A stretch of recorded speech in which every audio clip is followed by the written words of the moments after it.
All right. Okay, well, why don't we go ahead and get started? So what I'd like to do is kick it off with some introductions so everyone's able to know who we are. Then I'll talk a little bit about how the attendees on the call can use the webinar, and we'll jump right in. So first of all, my name is Kyla Jeffrey. I'm based in Vancouver, Canada, and I'm the Director of Customer Success for HeroX. And in that role, I have the pleasure of working with the team at Gerdau and the team behind the Digital Scrap Challenge on their project. And I'm really excited to be here with them and for everyone that's watching to have an insight into some of the great conversations that I've been fortunate enough to have with Falco and John. So Falco, would you like to introduce yourself, who you are, what your role is in this project? Okay, so hello guys, I'm Falco. I've been working for Gerdau for 15 years. I have 18 years in steel mill expertise, and we work with recycling in raw materials. The challenge we have here in Brazil is to improve the accuracy to inspect scrap.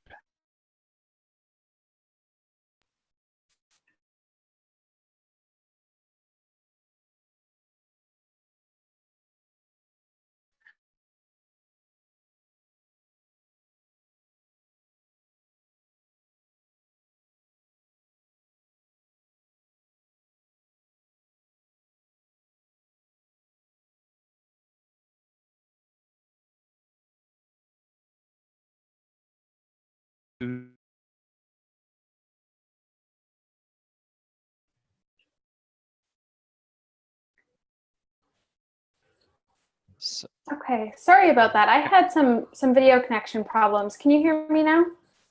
yeah, we do. Okay. Can you hear me, Kyla? I can, yes. My apologies for that. Hopefully that doesn't happen again. Oh, my apologies too. No problem. So Falco, thank you for the introduction. John, can you introduce yourself as well? Yes, so my name is John. I'm also based here in Brazil. And I have been working for Gerdau for like 10 years. Yeah, just in the scrap business. Well, I have very good expectations for these competitions, and we are here to try to respond some questions or doubts that people may have regarding the challenge. That is very interesting. Great, thank you, John. It's a real pleasure to have you both here. You have an incredible wealth of expertise in the field, and I think it's really valuable for the people competing in this challenge to be able to ask you some of their questions. So the format for this webinar will be, we'll do a brief overview of the Digital Scrap Challenge so you'll understand why it's so important and what we're trying to accomplish. I'll show you what the submission form looks like, so if you haven't seen that yet, you'll get a chance to see it, and then we'll open it up for Q&A. And so for everyone who is attending right now, you'll see a Q&A box along the bottom. You can submit your questions right in there, and then we'll have them as we go through. So feel free to put them in at any time, and we'll address them all at the end. Really looking forward to hearing what you have to say. So with that, Falco, I'll hand it over to you to talk a little bit about the Digital Scrap Challenge.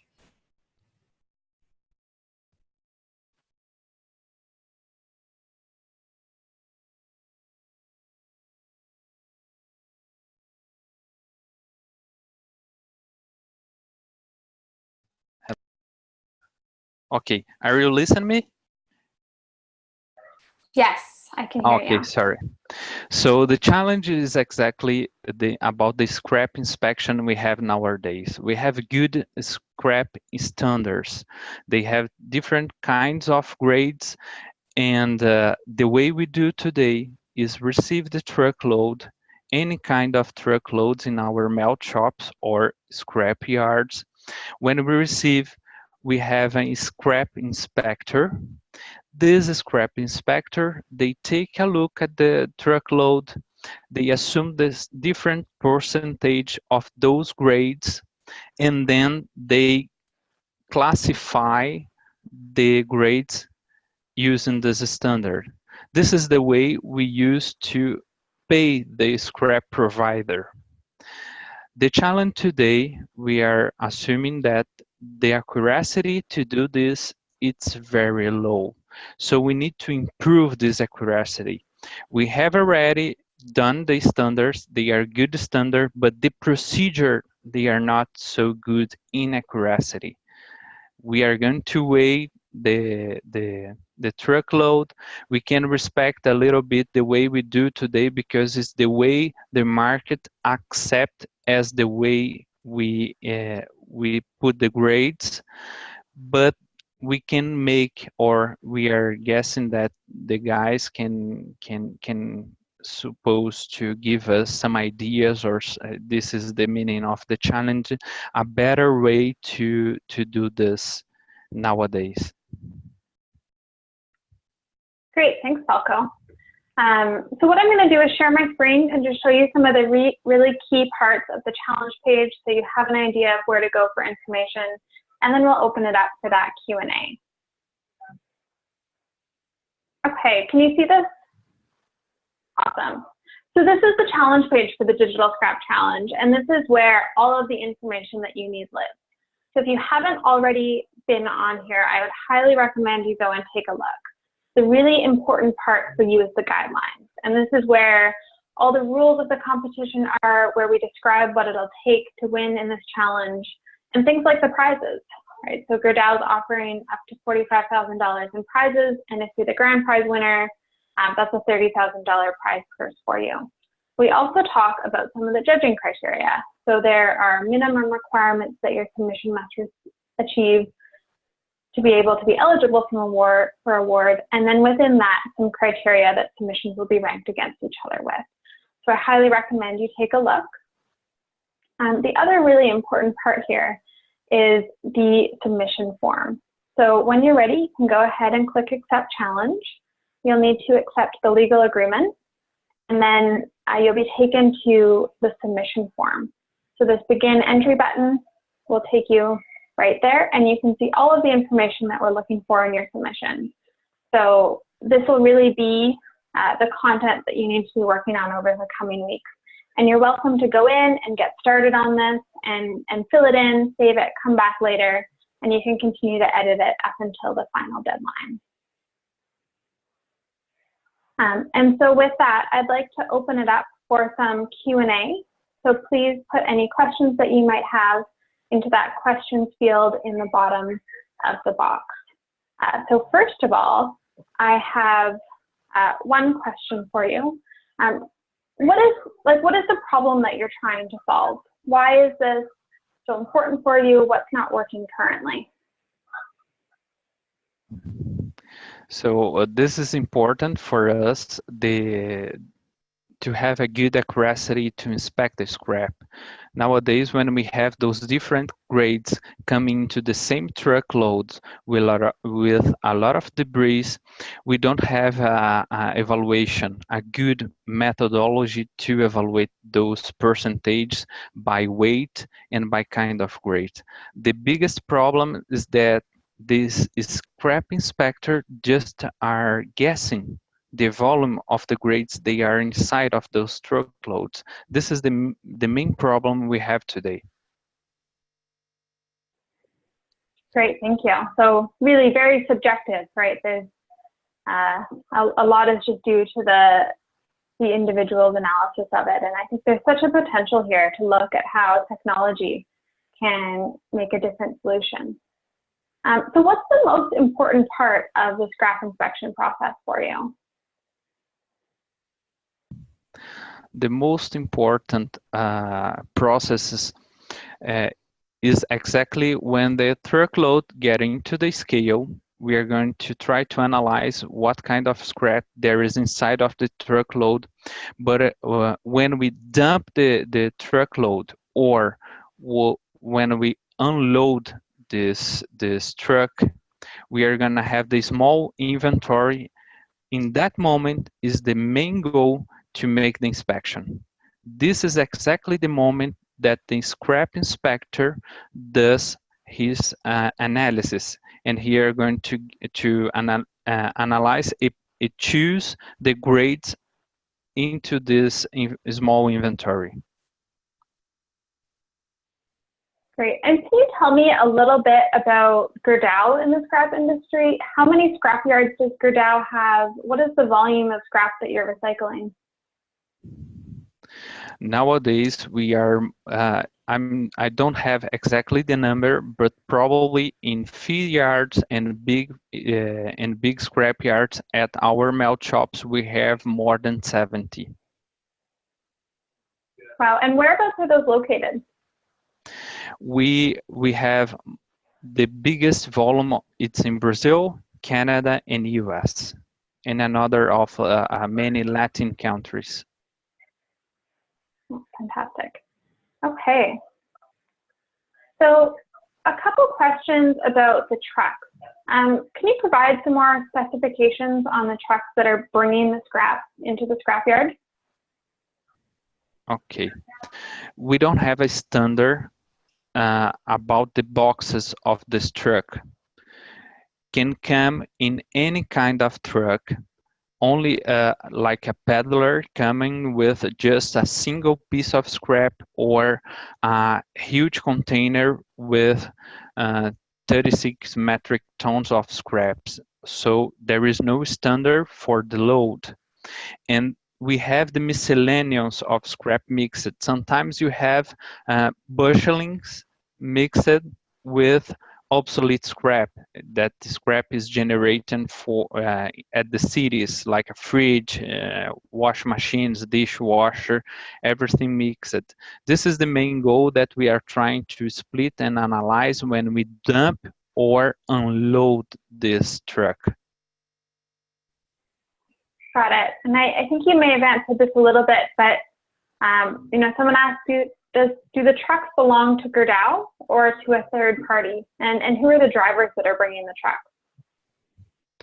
No, we don't work with our own trucks. Normally, in every country that we have those scrap yards, every trucks belong to a third party. Got it. Thank you. Okay, so this question may be one that we need to go back and find the right number for, but I'll ask Falco in case you know off the top of your head. Can you provide estimates for the average density of different scrap types that arrive at the scrapyard? Normally, at our standard, we have those different grades. Every grade there has their own density. So like obsolete scrap, we have tons per cubic feet specific. But when you come in with a truckload, you have the measurement there that you can measure, and you have the weight because we have a scale in all scrap yards we have. So this is the only data we have there. But measure the density specific at each truckload today, we don't do. Got it. Thank you. So what are some of the restrictions on the inspection process? Pardon, can you repeat? What kind of restrictions are there on the inspection process? So for example, the amount of time that the driver will stay at your scrapyard for. Yeah, there is a little bit of restrictions we have there because the market, we are not going to change the process. The truck getting to the scrapyard through a scale, we have the weight, and we dump the trailer or we unload. The moment we unload, we have this small inventory available with the data that we took at the scale, and this is the moment to inspect. Then the market doesn't believe this is an inspection because we need to put this small inventory mixed with the inventory we have at the melt shops. So we are going to lose this volume, we are going to lose the tracking.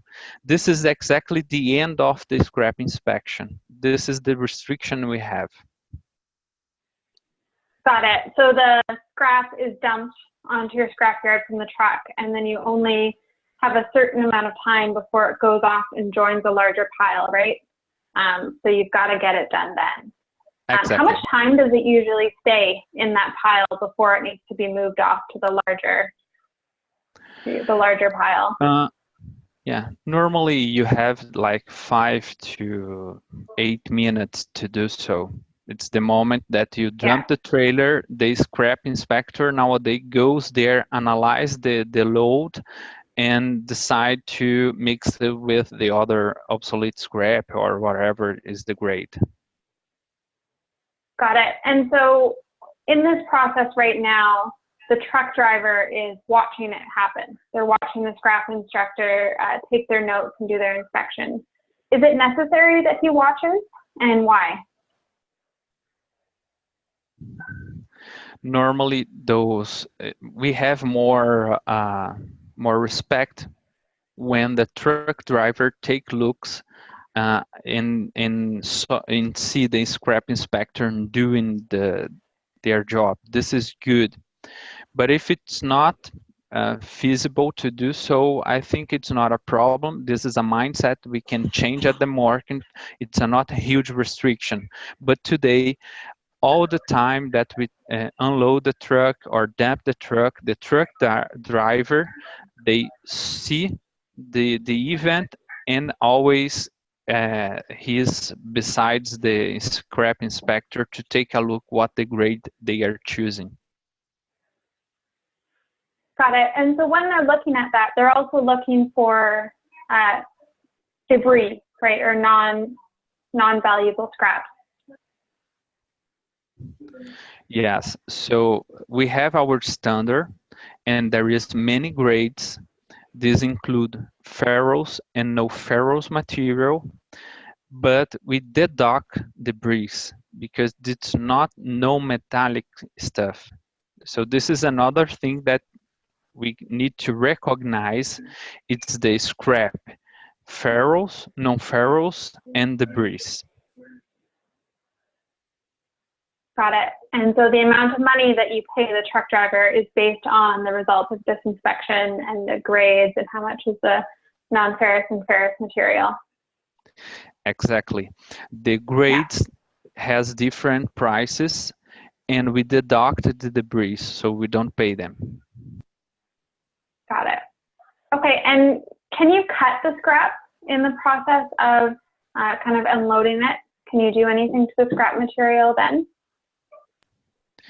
Look, it's very difficult to try to process the scrap before we unload. I really don't know any way to do this before. Normally, we are going to put the scrap into our inventory, then because we have huge machines, shredders normally, and we are going to shred.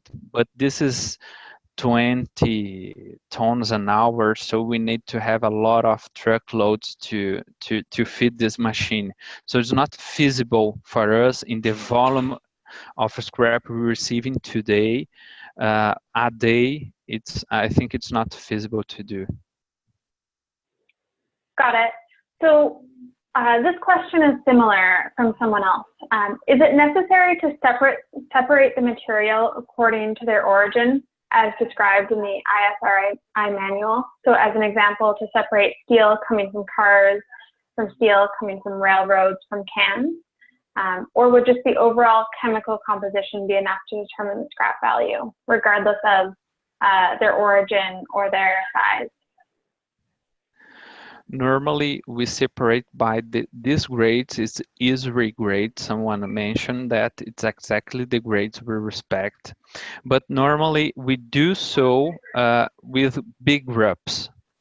So we have like bushelings from industrial side. We have obsolete scrap that we are not going to split or separate fridges from dishwashers from car bodies.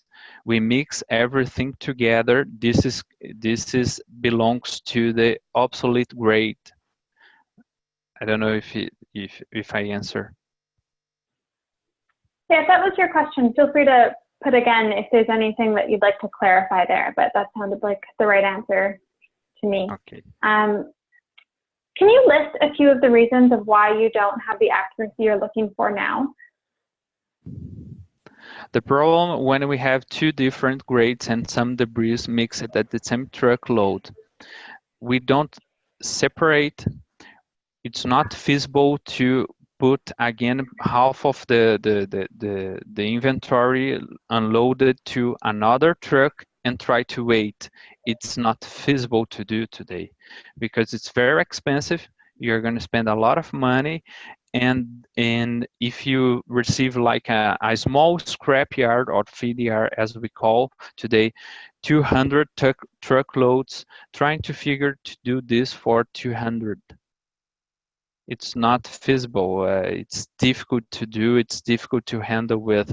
So a methodology when we just dump the trailer and we have the load available to inspect and do something to try to recognize or something to improve the accuracy is the main goal.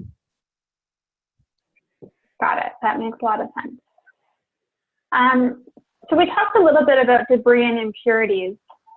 What's normally expected? Do you have an allowable limit of impurities? Are there certain impurities that you expect to see in every truckload, and other times it's a surprise for you? Good question. When we have the debris, sometimes it's we can have some debris in some grades that feasible to accept, but a small percentage like obsolete scrap because it's generated with some debris. Another one, it's not feasible to accept, but the main goal in this challenge, it's try to measure, like a dishwasher. You have plastics, you have rubber, you have another non-metallics stuff inside of this fridge. It's okay, it's feasible, and we gotta accept it because it was generated, this scrap was generated with this.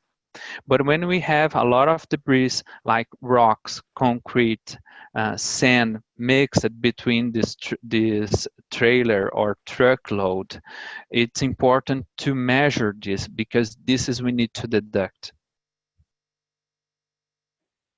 Got it. So when you have that level of debris and that kind of debris, it's important to make sure you deduct it from the price. Yeah. Okay. Now I know you've done a lot of work in this field, right? And so can you talk about some of the solutions that you've already explored a little bit and some of your initiatives in this space? Yeah, we try to develop a little bit the X-ray solution once.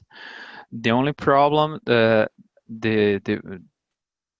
to have a portal with a X-ray, they don't have today technology to how can I say, to reach or to read a very large wall of ferrous metal, you know. So there is a limitation of the thick of the wall, right? Falcon, I don't know how much inches, but I think maybe 10 inches. The X-ray can't pass through.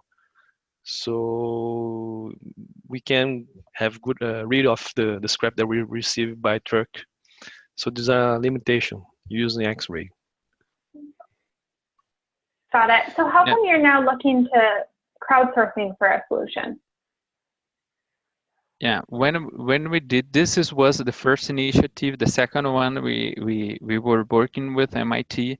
So the advice they have us, they doesn't work focus on the solution, but the way to do the solution.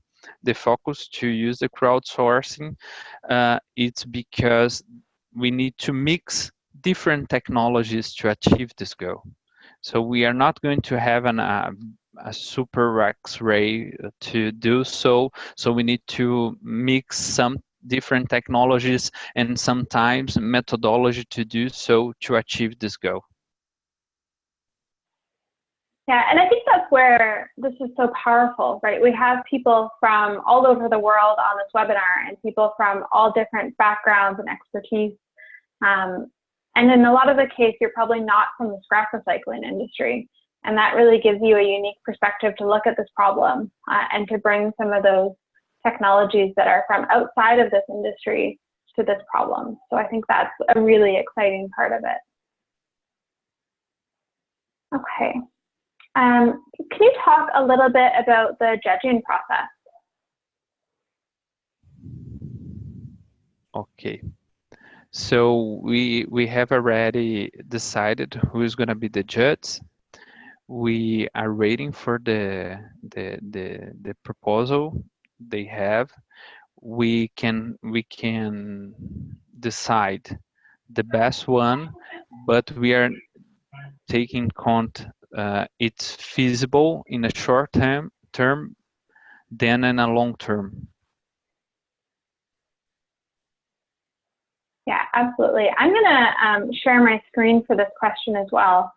So back to the guidelines we were talking about a little bit earlier, there's these minimum requirements, right? So you need to be able to inspect at least 15 metric tons of scrap, be done on site, completed in 30 minutes or less. And then there's these judging criteria. And so this is what the judging panel will use to evaluate the submissions. And how we came up with this criteria is working with the team at Gerdau and many different people from their team, including Falco and John, to really understand what was most important to them and what would be a successful solution. So, you know, automation is one of the top ones. That's worth 30% of your score. So please do take a look at this. And if you have any questions about any of the criteria, feel free to ask as well. Okay. So I have, just coming back to the ISRI guidelines and grades. Would it be correct to say that Gerdau uses a simplified version of those ISRI grades? More or less, what we have here, it's a simplified used in Brazil, but it's not exactly the ISRI, because here in Brazil we have different characteristic of the grades. So we have for Brazil a similar, it's not exactly the ISRI, but in the US we have a small version, in Canada too. Got it. Okay. What about the cost of implementation? Can you talk a little bit about what an acceptable cost of implementation might look like for you? We are not concerned about this right now. So we are open mind to see what the people are going to bring us. So we are not choose a goal. Yeah, and I think that's really important, right? We're wanting to do something that we do know is difficult, and we want to know what your ideas are to make it work. And it's very challenging to come up with a cost of implementation as a solver, like the people on this call, because you don't know how it will manufacture at scale and that sort of thing. So it's really great that there's some flexibility in there. And what we're really just looking for is your ideas, your concepts, technology you might know of that could work really well here. Can someone submit multiple solutions? Pardon? I didn't listen to you. Can I submit multiple entries, more than one submission? Yes, no problem. Yeah, so if you've got extra, or if you have a few ideas, you're welcome to submit more than one. You're also welcome to submit as part of a team. So if there's a couple people that are working together, you're welcome to submit as part of a team. And you might even find someone on this webinar or on the challenge page that you'd like to join forces with to work together. Okay. So a few more questions on the specifics of what you've already tried. Can you talk a little bit about the LiDAR solution that you tried? Yeah, the LiDAR is a portal we tried. This is exactly the answer John told us. We have we tried to path this truckload into the portal. The guys in LiDAR was working with us, but the problem is the thickness of the the volume of scrap we have inside of the truckload, the portal gets blind when try to measure or take a picture. Can I say this? Take a picture of the scrap. Falco, I'm sorry, I'm just to interrupt you, but I think the LiDAR that the question was about is the technology, not about the company. As it is the test that we have done with Augusto to try to read the outside, yeah, the volume of scrap. So yeah, so using it. No, you please you. Okay. Yeah. Oh, thank you. He's just shut down the microphone to doesn't make echoes. So we did the LiDAR. The LiDAR picture we took, I think it's can happen, so can measure. So it's a many technologies combined that he can have the volume, but we need to develop the program to estimate the volume. We need to have some system to try to figure what the density and try to compare our standards to interpret the real grade to compare if the grade is exactly match with the what LiDAR is doing, but we didn't do this. Yeah, I think one thing that I want to add that's really important here is just because Gerdau has tried a solution before using one of these technologies doesn't mean that you can't incorporate it into your submission. And we actually talked at the beginning about whether we wanted to share some of the things that they'd already worked on for that very reason, because we don't want to discourage you from looking at a technology that they've already tried, because you might have a new way to do it or a new way to combine it with a different type of technology. And so you're certainly not restricted based on what they've already experimented with. Yeah, so definitely. So it's called the Digital Scrap Challenge. Does it need to be a digital solution? No, because we have many procedures combined, so it's not necessary be a digital solution. Can be a procedures combined with digital solution, mechanical, but I don't see nowadays a way to do this in another way involving non-digital stuff. This is only the thing that I'm guessing, but I can be wrong about it. Yeah, and I think that's where there's so much value again in what you don't know as a solver, because there might be something there that we can't see. And so while it doesn't need to be a digital solution, it likely will be, but if you've got an idea that isn't digital, that's phenomenal, and you submit it as well. Okay, so that was the last question that we had to answer. Is there any other outstanding questions that anyone would like to ask right now? Okay, well, what I will say is that we have a forum on the challenge page, and the team at Gerdau is awesome at getting any answers that you need. So if you have any questions that come up after the webinar, the forum is the best place to ask them, and we'll be able to provide you those answers to what you're looking for. Now, right now it's mid-November, and our submission deadline is December 14th. So we've got about a month to work on our submission. So I expect you probably will have more questions that come up as you start working on it. So please, again, do reach out and ask. And with that, I want to say a huge thank you, Falco and John. It's a pleasure to be here with you. I always love chatting with you both. You're so knowledgeable about the subject, and it's a really important one, right? Scrap recycling is huge. It's going to be huge for our future. And steel is one of those materials that you can recycle indefinitely. So I think what you're up to is really important. and to be able to do that more efficiently can make a big difference in the world. So I want to thank you, and I want to thank everyone that's joined the call today. And with that, have a great rest of your day. Okay. Thank you very much, Thanks, everyone. guys. And thank you, Kyla. Thank you guys to Bye. join us.